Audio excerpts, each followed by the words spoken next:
Hi, I'm Jordan, your model mentor. This is Triple M, Triple One, and this is the Unit 1 Posing Fundamentals. Now, hopefully you've watched the previous video and you have more of an idea about what type of modelling you fall into. This video is about the different types of posing. Now, I kind of put these categories together to illustrate the different types of posing that may be expected of you when you're on a modelling job. Depending on the photographer, the photographer's equipment, the style of the shoot, the type of lighting, the creative brief behind the shoot, it will all depend on what type of posing you will do.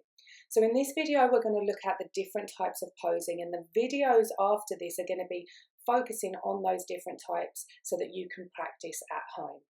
So static posing, this is used probably for things like lookbooks where they just want you to stand quite still, show the different sides of the garment. You may pop your arm up, but it's not necessarily about the whole image. It's about how the outfit can be styled in one piece.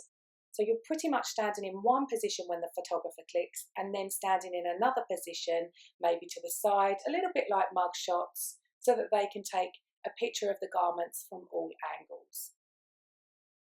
Now the next type of posing is motion but pausing. So you are going from one pose and pausing for long enough for the photographer to take a photo. Then you'll be moving to another pose and again pausing for long enough for the photographer to take the photo. So you might hear the click, or the flash may go off, or you might just know in your mind how long to pose for. Okay, so that's moving into position but pausing for long enough. So it's almost like a little bit like the static posing, but a bit more interesting. Okay, now then we have the motion with the subtle movement. This is kind of suited to maybe a cover picture where the photographer or the creative director of the magazine is certain about where they want the model to be, the composition of the cover, but they want variation on that. So say, for example, they're happy with this strong pose here, and then you need to give variation, which is likely to be in the face, maybe a little bit in the shoulder. So this is subtle motion and pause. Okay, so you're moving in motion, but you're pausing, all right?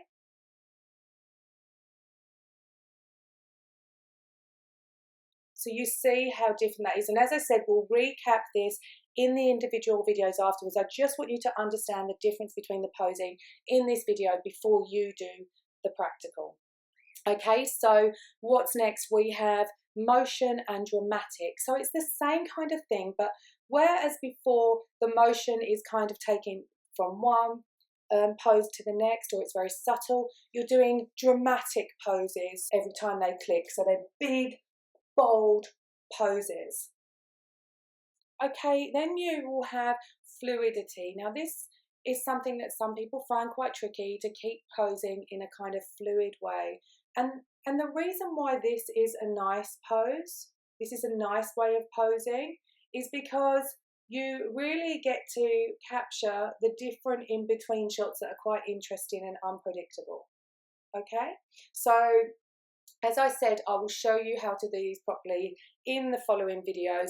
This video is just about you understanding that there are different types of posing depending on the brief, depending on the photography equipment, all of those things. So this unit will also show you how to model with music and without music.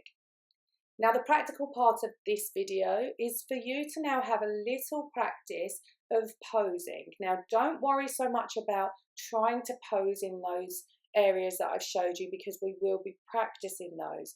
What I'd like you to get from this practice is for you to pose as you would ordinarily pose, say in front of the mirror, or you can record yourself and just figure out what you kind of do naturally. Some people naturally go into the kind of bold, pause posing, other people do more subtle. This is very common for new models. They may just do little subtle things, and sometimes are a bit scared to go bigger.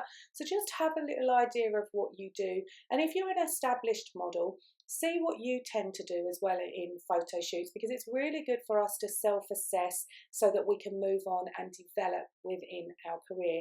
Now, if you want to share any of your videos and you'd like some feedback from me, please do. That's why you're here in this group, and that's why I'm here as your model mentor. So pop them down in the links below, and then I can have a look, give you a bit of feedback. All right? Thanks so much, and we'll see you in the next video.